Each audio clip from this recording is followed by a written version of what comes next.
Hello दोस्तों, कैसे हैं आप सभी। आई होप आप लोग बहुत अच्छे होंगे, अपनी पढ़ाई लिखाई भी बहुत अच्छे से कर रहे होंगे। मैं राधा जागो और जगाओ के प्लेटफॉर्म पर आप लोगों का बहुत बहुत स्वागत करती हूँ, बहुत बहुत अभिनंदन करती हूँ।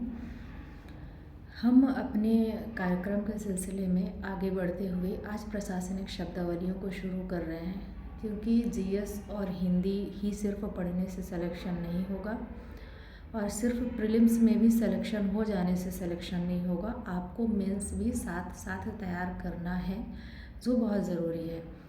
आपने अगर मेंस के टॉपिक्स को अभी से नहीं पढ़ा तो सिर्फ मान लीजिए आपका जीएस और हिंदी कंप्लीट होगा, प्रीलिम्स निकल जाएगा, प्रीलिम्स में सिलेक्शन हो जाएगा, तो फिर आप क्या ही करेंगे। और एक बात और भी है कि आपको आयोग बहुत अधिक समय नहीं देगा, साल भर का समय आप लोगों को पर्याप्त मिल चुका है।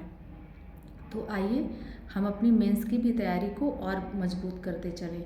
उस मेंस की तैयारी को मजबूत करने के सिलसिले में मैंने सोचा कि प्रशासनिक शब्दावलियाँ जो 20 नंबर की आती हैं, शब्दावलियाँ 10 आती हैं लेकिन उसके नंबर हमें 20 मिलते हैं, तो ये बहुत ठोस चीज़ होती है। अगर आपकी प्रशासनिक शब्दावली 10 की 10 सही हो गई तो आपके 20 नंबर कहीं नहीं गए हैं।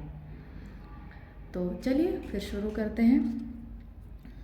R O exam 2023 mains exam के लिए ज़रूरी। अब मेंस लिखना ज़रूरी मैंने इसलिए नहीं समझा क्योंकि प्री में तो पूछी नहीं जाती प्रशासनिक शब्दावलियाँ, तो प्रशासनिक शब्दावलियाँ हम शुरू करते हैं।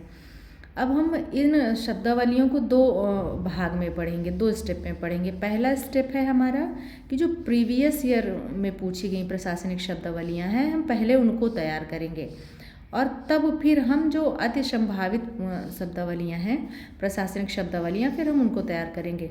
देखिए, जब हम प्रीवियस ईयर प्रशासनिक शब्दावलियाँ पढ़ लेंगे जो पहले के पेपर में पूछी गई हैं, तो हमें एक आइडिया वो हो जाएगा कि कैसी शब्दावलियाँ पूछी जाती हैं, कैसे शब्द पूछे जाते हैं। इससे हमें भटकना नहीं पड़ेगा, हम अपने एकदम रास्ते पर सही रहेंगे, सही रास्ते पर ही चलेंगे। तो सबसे पहले हम क्या पढ़ेंगे, जो पीछे अभी तक पूछी गई हैं प्रशासनिक शब्दावलियाँ, फिर उसके बाद हम शुरू करेंगे नई शब्दावलियाँ जो आने के चांसेस हैं।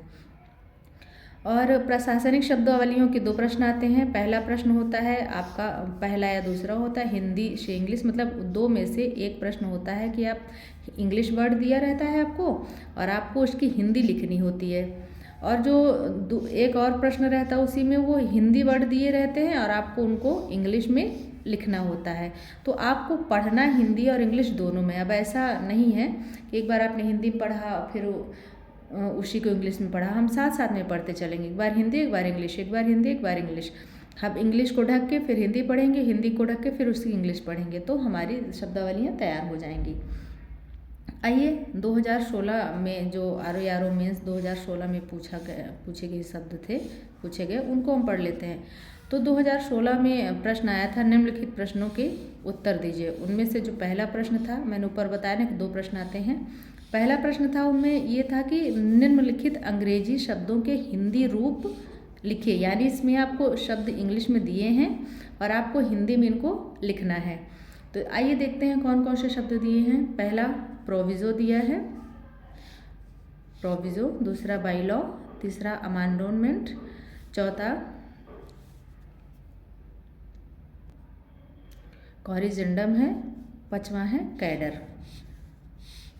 शब्दों को आप लोग बहुत ध्यान से देखें, इनकी एक एक स्पेलिंग को देखें, क्योंकि यही शब्द आए थे। अब आइए हम ये चूँकि इंग्लिश में दिए हैं तो हम देखते हैं कि इनकी हिंदी क्या होगी। प्रोविज़ो की हिंदी होती है आपकी परंतुक। बाई लॉ की हिंदी होती है आपकी उपविधि या उपकानून। आपने सुना भी होगा आम लैंग्वेज में कि बाई लॉ ये हुआ है, बाई लॉ वो हुआ है, तो इसकी हिंदी क्या होती है, उपविधि या उपकानून। विधि का मतलब ही होता है कानून। अमेंडमेंट का मतलब होता है त्याग या छोड़ना या परित्याग। त्याग, छोड़ना, परित्याग का सिर्फ ब्रेकअप या लेट गो करना ही नहीं होता है, इसका प्रशासनिक शब्दों में इसको इस्तेमाल करते हैं अमेंडमेंट शब्द के द्वारा। त्याग, छोड़ना या परित्याग करना। कॉरिजेंडम की हिंदी होती है शुद्धि पत्र या भूल सुधार। जैसे आपके फ्रेंड सर्कल में अगर किसी से मिस्टेक हो जाए तो उसको आप एक कॉरिजेंडम लेटर लिख दीजिए। तो आप कह दीजिएगा कि ये मेरा भूल सुधार का पत्र है, नहीं तो शुद्धि पत्र है ये मेरा। ठीक। कैडर का अर्थ होता है संवर्ग। फिर से एक बार हम देखते हैं। अभी हमने इंग्लिश से हिंदी देखी, अब हम इसको हिंदी से इंग्लिश देख लेते हैं। परंतु का क्या था? प्रोविजो। उपविधि या उपकानून का क्या था? By law. त्याग या छोड़ना या परित्याग का क्या था? अमांडोनमेंट। शुद्धि पत्र या भूल सुधार का क्या था? कॉरिजेंडम।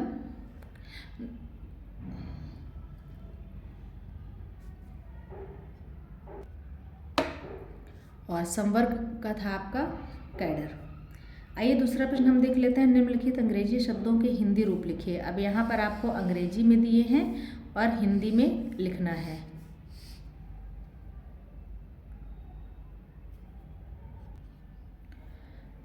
अगला प्रश्न है, निम्नलिखित हिंदी शब्दों के अंग्रेजी रूप लिखिए।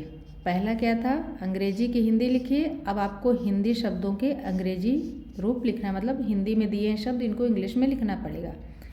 पहला शब्द है उल्लंघन, दूसरा है अनुलग्नक, तीसरा है लागू नहीं, चौथा है विधानकारी संधि, पांचवा है प्रत्युत्तर।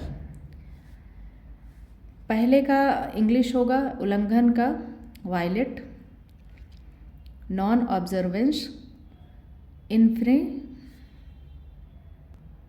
Infringement, violate, VIOLATE, non observance, NONOBSERVANCE। Spelling मैं इसलिए बोल रही हूँ ताकि आप लोग नोट्स बनाते चलें साथ में और लिखते भी चलें। अगला है इन्फ्रिंजमेंट, INFRINGMENT। ये उल्लंघन का हो गया। अनुलग्नक का हो गया आपका एन अटैचमेंट, ANTACHMENT।